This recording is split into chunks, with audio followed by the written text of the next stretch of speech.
Sir, ಸಾಕಷ್ಟು ಜನಕ್ಕೆ August 9 ಮನೆ ಮನೆಗಳ ಮೇಲೆ ಕನ್ನಡ ಬಾವುಟ ಏನಕ್ಕೆ ಹಾರಿಸಬೇಕು, ಮತ್ತೆ ಜಯಚಾಮರಾಜೇಂದ್ರ ಒಡೆಯರ್ ಅವರನ್ನ ಯಾರು ಅಂತ ಸಾಕಷ್ಟು ಜನಕ್ಕೆ ಗೊತ್ತಿಲ್ಲ.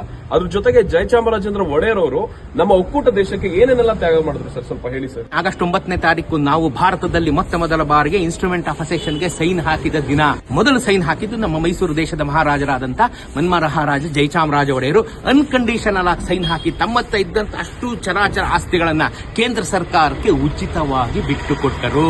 ಫಾರ್ ಎಕ್ಸಾಂಪಲ್ CFTI ಅರಮನೆ ತಗೋಬೇಕಾದ್ರೆ ಖುದ್ದು ನೆಹರು ಬಂದು ಇಳಿತಾರೆ, ಅದನ್ನ ಸೈನ್ ಹಾಕಿ ತಗೊಂಡಾಗ ₹1 ತಗೊಂಡಿದ್ದಾರೆ.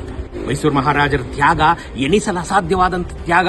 ವಲ್ಲಭಾಯಿ ಪಟೇಲರು ಇಡೀ ಭಾರತವನ್ನ ಸುತ್ತೋದಕ್ಕೆ ಕಾಶ್ಮೀರದಿಂದ ಕನ್ಯಾಕುಮಾರಿ, ಗುಜರಾತಿಂದ ಬೆಂಗಾಲ್ಗೆ ಮಹಾರಾಜರು ತಮ್ಮ ಬಳಿ ಇದ್ದಂತ ಪ್ರೈವೇಟ್ ಜೆಟ್ ವಿಮಾನವನ್ನ ಪೈಲಟ್ಟಿನ ಸಹಿತ ಪಟೇಲರು ಕೊಟ್ಟು ಭಾರತವನ್ನ ಒಂದುಗೂಡಿಸಲಿಕ್ಕೆ ಕಾರಣರಾಗಿದೆ. 15ನೇ ತಾರೀಕು ಸ್ವಾತಂತ್ರ್ಯ ನಾವು ಮಾಡ್ತಾ ಇದೀವಿ ಅಂದ್ರೆ 9ನೇ ತಾರೀಕು ಮಹಾರಾಜರು ತಮ್ಮ ಆಸ್ತಿಯನ್ನೆಲ್ಲ ಬಿಟ್ಕೊಟ್ಟು ಸೈನ್ ಹಾಕಿದ್ರಲ್ಲ, ಅದಕ್ಕೆ ನಾವು 15ನೇ ತಾರೀಕು ನಾವು ಸ್ವತಂತ್ರ ಮಾಡ್ತಾ ಇರೋದು. ಅದಕ್ಕೆ ಕಾರಣರು ನಾವು ಕನ್ನಡಿಗರು. ಈ ಕನ್ನಡದ ನೆಲ, ಈ ಕನ್ನಡದ ಮಣ್ಣು, ಈ ಜಲ, ಈ ಬುದ್ಧಿ, ಈ ಭೂಮಿ ಎಲ್ಲ ನಮ್ದು ರೀ. ನಾವು ಇದನ್ನ ಆಚರಣೆ ಮಾಡ್ಬೇಕ್ರಿ.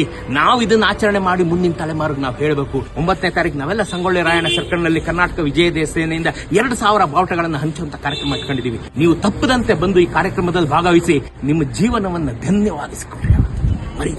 ಸ್ನೇಹಿತರೆ, ತಪ್ಪದೆ ಆಗಸ್ಟ್ 9ಕ್ಕೆ ನಿಮ್ಮ ಮನೆಗಳ ಮೇಲೆ ಕನ್ನಡ ಬಾವುಟವನ್ನು ಹಾರಿಸಿ, ಹಾಗೆ ಜಯಚಾಮರಾಜೇಂದ್ರ ಒಡೆಯರ್ ಅವರ ಒಂದು ತ್ಯಾಗವನ್ನು ಸ್ಮರಿಸಿ.